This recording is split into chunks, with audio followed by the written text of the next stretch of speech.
सबसे पहले मैं आपको बताता हूं कि बीसी स्टेप में रजिस्टर कैसे किया जाता है। बीसी स्टेप पर रजिस्टर होने के लिए आपको बेसिक कंपनी डिटेल्स फिल करनी होती हैं। रजिस्ट्रेशन कंप्लीट होते ही आप अपना अकाउंट सक्सेसफुली क्रिएट कर सकते हैं। इस स्टेज पर कंपनी के फाउंडर या पार्टनर्स अपने लॉगिन डिटेल्स के साथ लॉगिन कर सकते हैं। ये लॉगिन सिर्फ ऑथराइज्ड यूजर्स के लिए होता है, जैसे फाउंडर और कंपनी पार्टनर्स। अब हम आ गए हैं बीसी स्टेप की ऑफिशियल वेबसाइट के होम पेज पर। यहां आपको सामने दिखाई दे रहा है the largest ever B2B ERP solution for the construction industry, यानी ये कंस्ट्रक्शन इंडस्ट्री के लिए बनाया गया एक कंप्लीट ERP सिस्टम है। अब यहां ऊपर राइट साइड में हमें दिखाई देता है लॉगिन/साइन अप का ऑप्शन। जैसे ही हम इस पर क्लिक करते हैं तो हमें 3 ऑप्शंस दिखाई देते हैं। इस वीडियो में हम फॉर कंस्ट्रक्शन प्रोजेक्ट बिजनेसेस वाले ऑप्शन की बात करेंगे। अगर आप builder, developer, contractor, PMC, architect या कंस्ट्रक्शन प्रोजेक्ट से जुड़ा कोई भी बिजनेस चला रहे हैं तो आपको यही फॉर कंस्ट्रक्शन प्रोजेक्ट बिजनेसेस वाला ऑप्शन सिलेक्ट करना होता है। इस ऑप्शन पर क्लिक करते ही आप कंस्ट्रक्शन बिजनेस के लिए बने हुए लॉगिन प्रोसेस में एंटर हो जाते हैं। Project management, finance, vendors, consultants, employees और रिपोर्टिंग सब कुछ एक ही सिस्टम के अंदर मैनेज किया जा सके। अगर आपके पास पहले से लॉगिन आईडी और पासवर्ड है तो आप डायरेक्ट लॉगिन कर सकते हैं, और अगर आप फर्स्ट टाइम यूजर हैं तो आपको साइन अप ऑप्शन पर जाकर अपना अकाउंट पहली बार क्रिएट करना होगा। अब हम आ गए हैं फॉर कंस्ट्रक्शन प्रोजेक्ट बिजनेसेस के साइन अप पेज पर। यहाँ राइट साइड में आपको let's create your company account का फॉर्म दिखाई देता है। ध्यान देने वाली बात यह है कि ये कंपनी अकाउंट ओनली फाउंडर के लिए होता है। अब इस फॉर्म को स्टेप बाय स्टेप भरना होता है। सबसे पहले आइडेंटिफाई योरसेल्फ में आपको अपनी रोल सेलेक्ट करनी होती है, जैसे आई एम अ डेवलपर। अगर आप project developer, builder, owner company हो जो प्रोजेक्ट रजिस्टर करता है और सिस्टम कंट्रोल करता है, ये ऑप्शन सेलेक्ट करें। I am a design controller, architect, consultant. अगर आप आर्किटेक्ट, स्ट्रक्चरल कंसल्टेंट या डिजाइन कंसल्टेंट हो जो ड्राइंग्स, डिजाइन्स और अप्रूवल्स हैंडल करते हो, ये ऑप्शन चूज करें। I am a contractor. अगर आप मेन कॉन्ट्रैक्टर हो जो साइट एग्जीक्यूशन और मैन पावर हैंडल करता है, ये सेलेक्ट करें। आई एम अ सब contractor.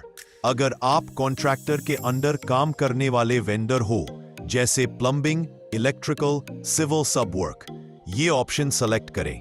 I am a material supplier. अगर आप cement, steel, sand material supply करते हो, ये ऑप्शन चूज करें। I am a project management consultant, PMC। अगर आप प्रोजेक्ट प्लानिंग, मॉनिटरिंग और कोऑर्डिनेशन का काम करते हो, ये ऑप्शन सेलेक्ट करें।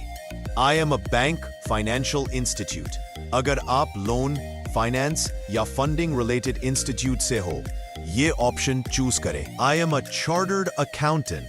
अगर आप accounts, audit, finance approvals handle करते हो, ये ऑप्शन सेलेक्ट करें। I am a security agency.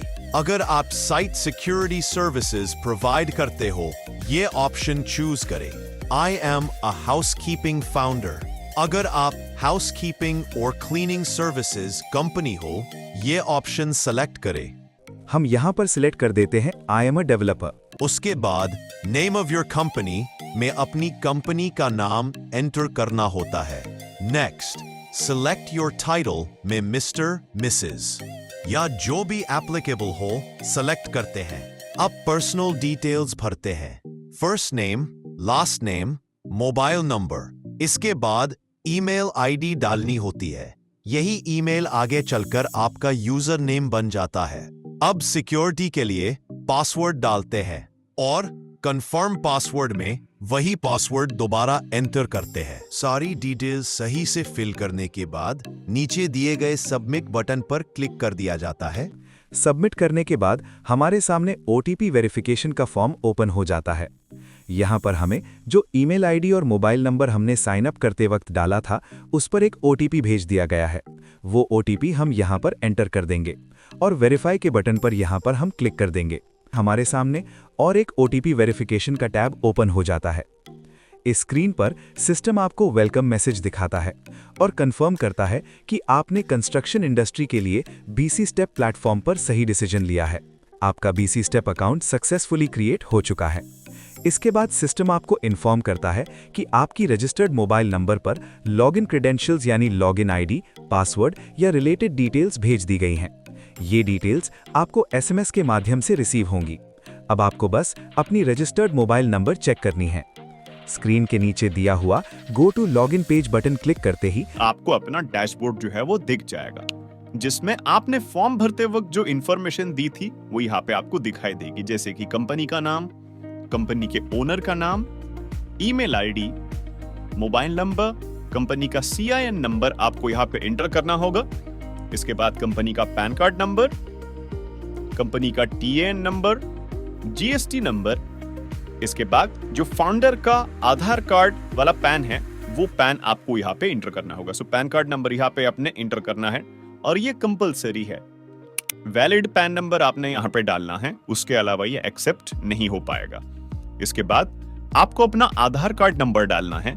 Aadhaar card number भी आपको वैलिड डालना होगा क्योंकि ये भी वेरीफाई किया जाएगा। इसके बाद आपको कंपनी का लोगो, जो इमेज है लोगो का, वो अगर आपको ऐड करना है तो आप यहां से फाइल चूज कर सकते हो। आपका लोगो जहां पर भी है वहां से आप लोगो उठा के डाल सकते हो अपनी कंपनी का। फाइनली अगर आपको कंपनी के कुछ डॉक्यूमेंट्स अपलोड करने हैं तो आप यहाँ पे कर सकते हो। मैक्सिमम 5 फाइल्स आप अपलोड कर सकते हो। टोटल 10 MB का डेटा यहाँ पे आप अपलोड कर सकते हो। JPG, JPEG, PNG या फिर PDF, इन फॉर्मेट्स में ये आप अपलोड कर सकते हो। सेम अबाउट आपका लोगो, JPG, JPEG और PNG फॉर्मेट में आप अपना लोगो यहाँ पे ऐड कर सकते हो। आपका लोगो 3 MB से छोटा हो। एक बार आपने ये सारे डिटेल्स दे दिए, इसके बाद हम सेव एंड सेटअप अकाउंट्स के ऊपर क्लिक कर सकते हैं। जैसे ही मैं क्लिक करूंगा मुझे डैशबोर्ड के ऊपर नेविगेट करवा दिया जाएगा। जैसे ही हम ऊपर की तरफ यहाँ पर क्लिक कर देते हैं, अब यहाँ पर हम हमारा प्रोफाइल देख सकते हैं। अगले वीडियो में हम देखेंगे फॉर अदर बिजनेसेस और फॉर एम्प्लॉय ऑप्शन